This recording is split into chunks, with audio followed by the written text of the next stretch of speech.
My name is Thomas Miller, and I am 74 years old.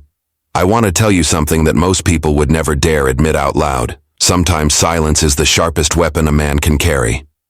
But let me ask you this before I begin. Have you ever kept a secret so heavy that it changed the way you looked at everyone around you? Tell me in the comments. I'll be reading them. For decades, I stayed quiet while my wife lived not one life, but two.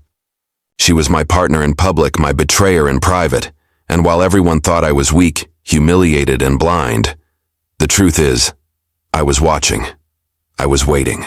And in the end, I made sure her children, both the ones I raised and the ones she hid, lost everything they thought was theirs. But let me start at the beginning, because revenge doesn't come overnight. It brews like poison. I met Margaret when I was 21 years old. She was beautiful in a way that made men stop mid-sentence. Her laugh lit up the room, her eyes promised loyalty, and her words convinced me she was the kind of woman who would stand by a man through every storm. We married young. I worked 2 jobs, construction during the day, factory shifts at night, just to give us a start. She stayed home, and I thought she was proud of me. I remember bringing her little gifts from my paychecks, a necklace once, a dress another time. She'd smile, kiss my cheek, and I thought life was good. But slowly, things changed. At first, it was the late nights. Book club, she'd say, or visiting my sister. I believed her. I was too tired from work to question. Then the phone call started. Whispered. She'd step into the other room when it rang, close the door, and when I asked, she'd snap. Just a friend from church. Don't be so paranoid. But you can feel when something is wrong. The real moment came when I found a letter, folded neatly, tucked between the pages of a novel on her nightstand. It wasn't written to her. It was from her, addressed to a man named Daniel, and the words cut deeper than any blade could. Our children are growing so fast. I wish Thomas could know the truth, but I can't destroy him like that. I'll see you this weekend, my love.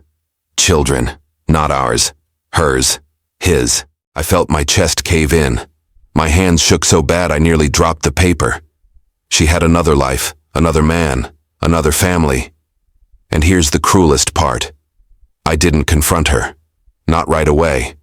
Instead, I folded that letter back, slid it into the book, and pretended I had never seen it. Because what could I do? Divorce her? Walk away from the only life I'd built? Ruin the children I thought were mine? So I stayed silent. Do you think I should have confronted her right then? Or was silence the smarter choice? Silence, I learned, is heavier than words. It pressed on my chest every morning when I poured her coffee. It rang in my ears when she kissed me goodnight. It ate at me when neighbors whispered behind my back. Yes, they knew. Everyone did. They saw Margaret leaving town for weekends with her sister. They saw her holding hands with Daniel at the farmer's market in the next county over. They pitied me, the old fool who wouldn't face the truth. But I wasn't a fool. I was planning. I began moving pieces little by little. I transferred property deeds into my name only. I closed joint accounts and opened private ones. I rewrote my will every few years, leaving her less and less, replacing her name with charities, foundations, and strangers who had once shown me kindness. I played the role of the broken man, loyal, silent, too weak to act, but inside I was sharper than I had ever been. Margaret lived to 72. She died suddenly, a stroke. One moment she was nagging me about the garden, the next she collapsed on the kitchen floor. When the news spread, 2 families showed up at my door, mine, and the secret one she'd kept all those years. Yes, Daniel came. Older, frail, but still holding that smugness. And with him, 2 children. Margaret's children. Grown now with kids of their own. They looked at me with a strange mix of guilt and expectation, as if I should embrace them, as family. My own children were confused, furious, betrayed. Dad, what is this? Who are these people? I let the silence hang heavy, because I knew what was coming. The day of the will reading arrived. Both families sat in the lawyer's office, packed shoulder to shoulder, waiting to see how the estate would be divided. My children whispered, angry.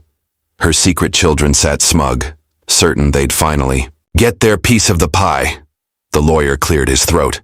According to the last will and testament of Thomas Miller? Gasps, murmurs, shouts, nothing. I had left them nothing. Not a dollar, not a house, not a car, not a single picture frame. Every penny, every acre of land, every asset was gone. Donated to charities, to shelters, to scholarship funds. I had erased the inheritance, wiped, cleaned the slate they thought was theirs by birthright. The room erupted. My children called me cruel. Her secret children screamed it was unfair. Daniel slammed his fist on the table and hissed, "You knew." Yes, I knew. I had always known. That was the moment I finally spoke. My voice didn't tremble. My hands didn't shake. I looked each of them in the eye and said, "Your mother spent 50 years living two lives. She thought I was blind. But I saw everything. And I waited. Because revenge is best when there's no way to undo it. She thought she was winning, but silence was my weapon. And now it's cut deeper than any blade." I stood up, left the papers on the table, and walked out. Behind me, chaos, cries, anger, confusion. But me? I felt lighter than I had in decades. So here I am, 74 years old, telling you the truth. People think revenge is loud, violent, messy.